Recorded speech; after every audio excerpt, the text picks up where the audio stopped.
இன்றைய வேத வசனம் யோவான் 8:12. மறுபடியும் இயேசு ஜனங்களை நோக்கி, நான் உலகத்திற்கு ஒளியாயிருக்கிறேன். என்னை பின்பற்றுகிறவன் இருளிலே நடவாமல் ஜீவ ஒளியை அடைந்திருப்பான் என்றார். என் அன்பான சகோதர சகோதரிகளே, ஆண்டவருடைய வார்த்தை இன்று எங்களிடம் கடந்து வருகிறது. இயேசு சொல்லுகிறார், நான் உலகத்தின் ஒளி.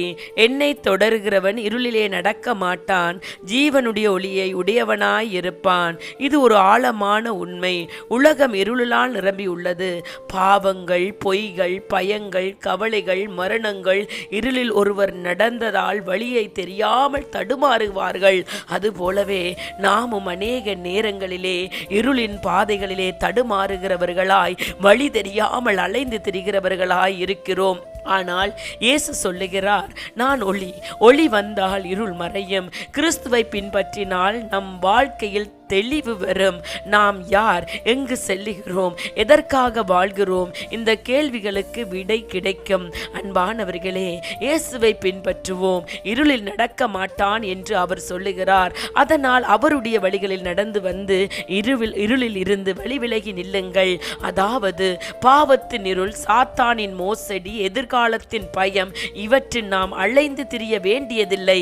அவர் நமக்கு ஜீவனுடைய ஒளியை தருகிறார். அவருடைய வழிகளில் வருகிறவர்கள் வெளிச்சத்தை காண்கிறார்கள். ஒளி என்பது வழிகாட்டுதல் மட்டுமல்ல, அது நம்பிக்கை, அது பாதுகாப்பு, அது நித்திய ஜீவனின் உறுதி.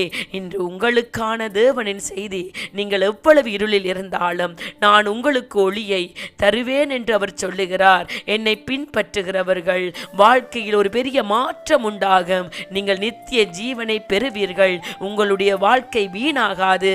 அதனால் யாரெல்லாம் சோர்வுகளோடு, வியாதிகளோடு, பயங்களோடு இருளின் வாழ்க்கையில் இருக்கிறீர்களோ, மனம் திரும்புங்கள்.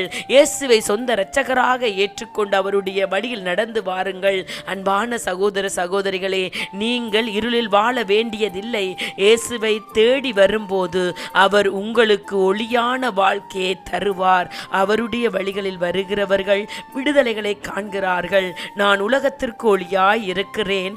என்னை பின்பற்றுகிறவன் இருளிலே நடவ மாட்டாமல் ஜீவ ஒளியை அடைந்திருப்பான் என்கிறார். அவருடைய வழியிலே வந்து விடுதலைகளை பெற்றுக் கொள்ளுங்கள். அல்லேலூயா.